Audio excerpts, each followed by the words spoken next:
prepared here today. Obviously, last Saturday it did not go the way we wanted, but I told our team after the game, all our goals are in front of us. We control our own destiny. It's all about getting back to work, getting ready for Maryland Saturday in the woodshed. We met as a team this morning. We talked about the focus and the preparation that we needed this week. I felt like the guys were dialed in. We need to block out the noise and focus on what we got to get done. And not worry about anything outside our program. We were on the field. We had a good practice today. I met with the leadership group, about 25 minutes ago, and we laid out some things that we need to do. I talked to the coaching staff, offense, defense, special teams. I told them, I said, give me the problems we have and give me all the possible solutions, and let's put together a plan and go to work and get these things fixed. And we're in the process of doing that. I know Maryland, they have some very good players. I know Locks is a really good coach. He's a great offensive mind. He's an excellent recruiter, so he's got very talented players. It's a very dangerous team. And so, we're going to have to be at our best. We know what we need to do. The game was death by inches. Obviously give, Purdue credit. But, however, the lack of execution on a consistent basis, offensive, defensive, special teams, was very, very disappointing. It's unacceptable, and we need to get it fixed. So we'll do that, and that's what our focus is going to be this week. On Monday through Friday, we're taking it to the game. So with that, I'll open it up.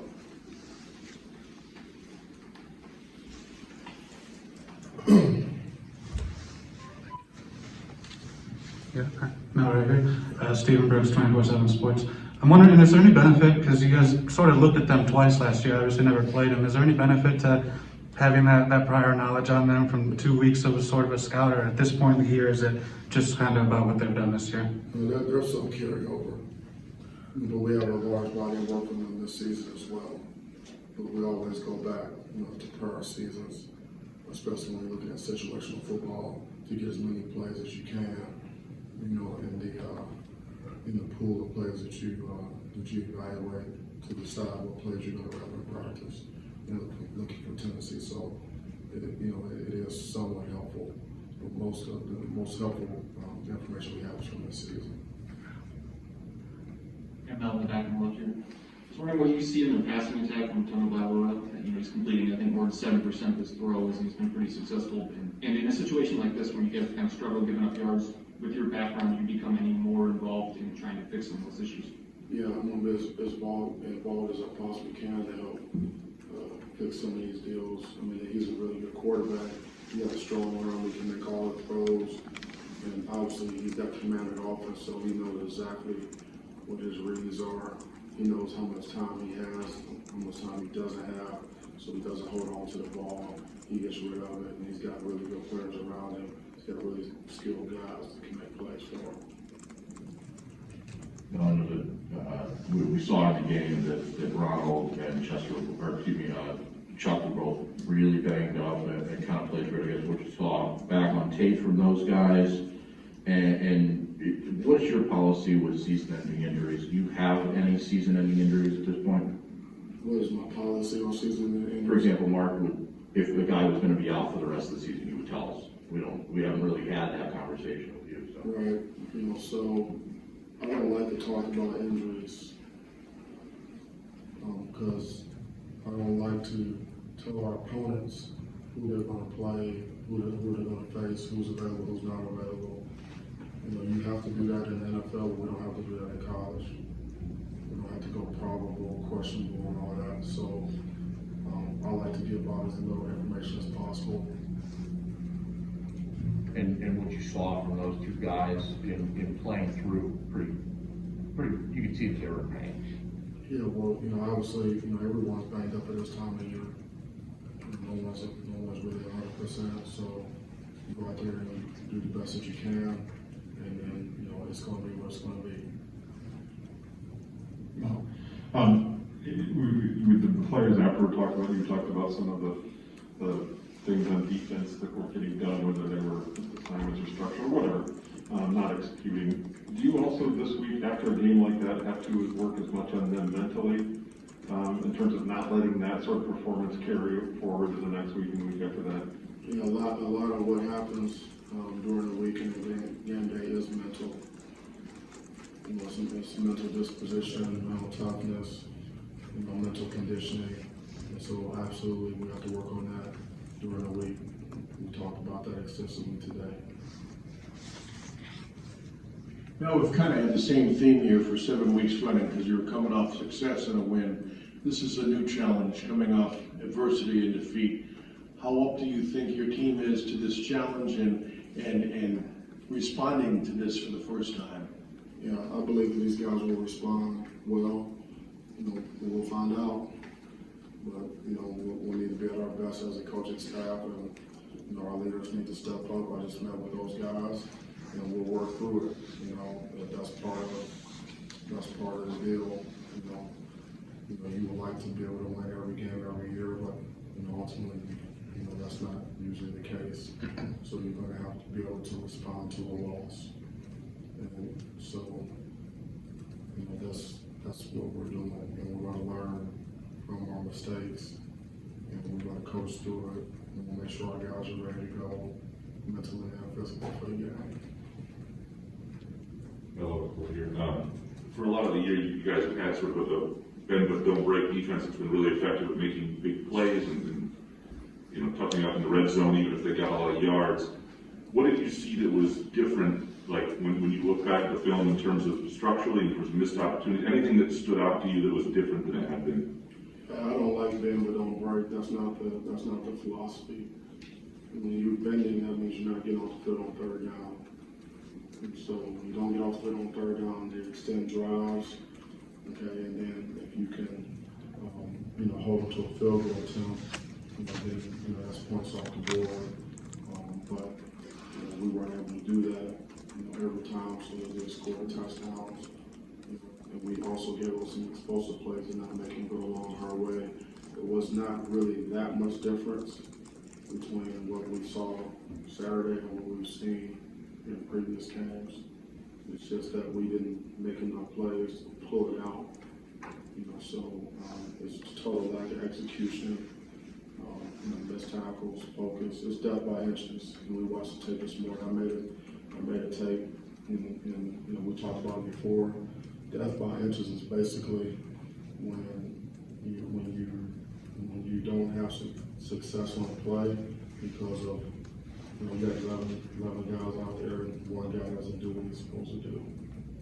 And then because the margins are so narrow when you're competing at a high level, and all it takes is that, you know, one mistake, that one mental error, that one misassignment or whatever to kill the play, offense, defense, and special teams. So, you know, we had death by inches, first quarter, second quarter, third quarter, fourth quarter, all the way through, and we weren't able to overcome it at the end when we got beat. You know, so you know, those are things we have to fix. And, you know, so you know, how do you fix it? You know, we have to do some things differently, and that's what we're doing. We're making some changes on some of the things that we want to do and how we want to do them, and because we need to get a different result. Mel, we all know the importance of turnovers, but when you have back-to-back personal fouls on defense or a pre-snap penalty on a punt that costs you 47 yards, are those like turnovers in terms of field position, getting off the field, and the psychological mindset that goes with it? When you get penalties on offense, they're like drive killers, you know, and then when you get penalties on defense, you're just giving them free yards. It's like giving up explosive plays. You just, you know, instead of taking, you're giving. You know, and so, you know, they may not necessarily be like turnovers, but they're pretty damn close. You know, and so you have two types of penalties. You have aggressive penalties, you know, which you're going to have some of those when you're competing really hard and playing hard. You're going to have some aggressive penalties, and you're going to have foolish penalties. Those are pre-snap penalties. You know, 12 guys on the field, lining up off sides. You know, or doing, you know, something after the whistle, things like that. It's foolish penalties. We need to eliminate the foolish penalties, and then the aggressive penalties, you can reduce those by having better technique and fundamentals. You know, but you know, obviously the penalties the penalty yards in the game was ridiculous. And on the right, right there.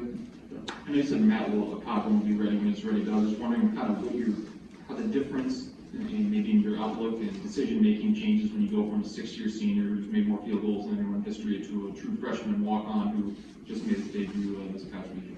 Yeah, well, we know what his range is, and we try to get him well within that range. We're not going to ask him, if he's in there, we're not going to ask him to try something that he hasn't, he's not capable of doing. They all kick in practice, and so we know what the ranges are. Then we go in pregame, and we get the ranges going both ways, with win against the win. And so before the game, we know, okay, we need to get this is the line we need to get to where we feel like we're going to be able to make it. It's what we've seen them do in practice. And then here's outside of that, the probability of a make it goes down significantly. So try to get them within that range and expect them to make it if we're in that range, as long as we get a good snap and a good hold and good protection. Mel, I wanted to ask you about Simeon Barrow. When you got to look at it again, I mean, what were your thoughts on that call and sort of what's next at that spot? What's the plan there and his development? What has he given you guys when he's been in there? I know you're pretty deep there.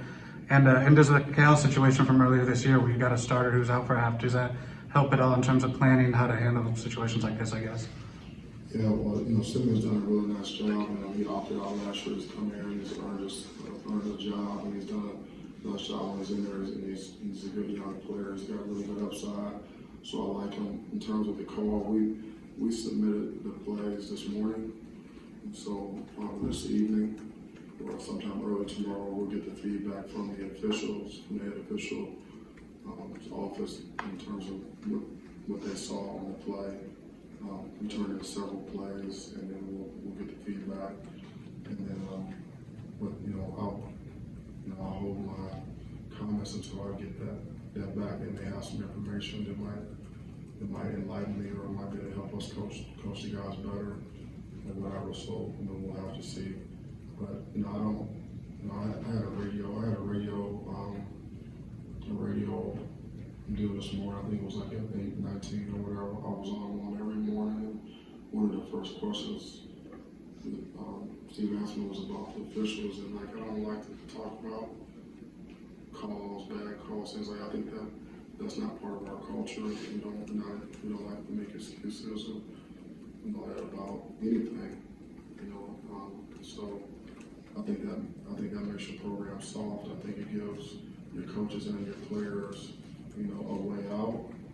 And so I really don't like to even talk about it that much, but we do turn them in because we need clarification. If I disagree with something, I'll tell them, and then when we do is we move on. Because it's not going to change the outcome. Actually, so it happens every week because it's a human performance business, So there's a lot of judgment calls out there as well. I want to go back to one of the plays where David Bell caught the pass down the right side late in the game and slid down to keep the clock moving at that point. How do you take that from an offensive standpoint for your team? It seemed like it was a situation where they know you guys could put up points and come back in a hurry. I mean, can you kind of maybe also address the growth of your offense between year one and right now with Kevin and Tate playing at such a high level? Your first question is about the play where you slow down how you teach your players the situational football, like don't score. And try to, that's a call that you have, going into, before play, or going into a series where, you'll say, hey, listen, don't score. You have an opportunity. And so if that's what they told him to do, that was really good execution on their part.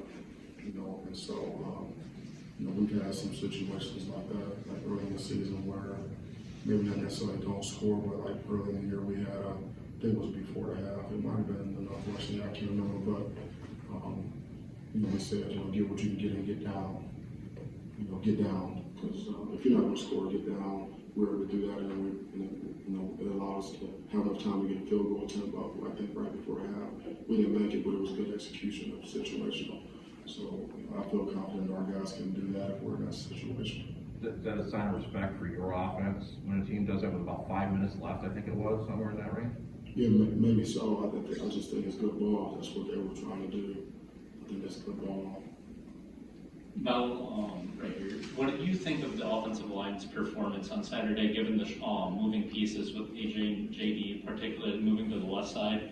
And do you think that offensive line composition is going to be used moving forward? Yeah, I thought I liked what they did. I mean, the guys stepped up. They didn't flinch. Move we got from right to the left, and then move we got from inside to outside, and put another guy in inside. And there was not even really any discussion about it. The guys went out there and played hard, we were able to run the ball some, and we were able to hold up in pass protection. So it wasn't perfect, but I thought the guys, they stepped in there. It was like the next man up, do what we need to do mentality, and so we were able to go out there and play. And we still expect high level production. I thought those guys played really hard. Mel, over here again. Malik Carr obviously had a couple of really good moments, and he plays position. I know it's difficult for young players to master to get on the field, and so I'm wondering where he is in his development of the entire understanding of the tight end, and will he see, is he earned like increasing time moving forward? Yeah, the time that he was out there, he earned that, big time. And we've had discussions with him. He's worked really hard to get on the field. So he does a nice job. He's been doing a nice job of practicing the run game, blocking in line, in the court, and then obviously you see what he can do in the pass game. And so we really like him. He's a big body. He's very athletic. He's got really soft hands, and he can run.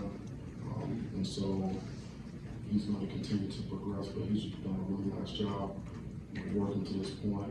And the only time will tell how much more he's going to play. But he did a really nice job when he was in there, and I think he's going to continue to get better. Mel, another young new guy that you got, Tank Brown. Wondering what you've seen from his development and progression, sort of behind the scenes. We haven't seen him in a little bit. Is he a guy that could maybe give you a little juice in the pass rush down the stretch? Do you think? Yeah, well, he might be able to do that. He was out for a while. He was banged up and he was sore. It's taken some time to get back, and so he's worked his way back. And he was out there on special teams. We do need to generate more rush. We need to get more speed on the field more often, and he may be able to help us in that regard. Certainly, but that would be right now he's special teams, and then also he may be able to provide us with some pass rush. Hey, Mel, back here. So what you talked about the response from the team today. Who are I think we kind of have an idea, but who did you see today when the players who have the loudest voices in trying to get you guys back on track with this week of practice? Yeah, we have a whole slew of guys. Obviously X, Beasley, the guys I talked to after practice, Petro, Luke Campbell, Matt Allen. All those guys. K9 spoke up. Payne Thorne, Connor spoke up. All those guys. We have several guys that we had a conversation. I had some questions that I needed to ask those guys. I want to get some feedback on what they, some things that what they were thinking, what they were seeing on the team, and I feel confident that those guys are going to step up and help lead and help coach this team this week. Anything else? All right, thank you so much. I appreciate you coming. I'll see you next time.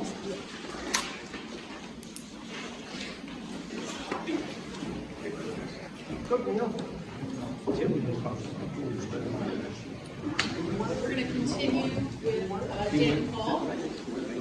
Michigan State had a couple games against Michigan last weekend. Finished strong, sure.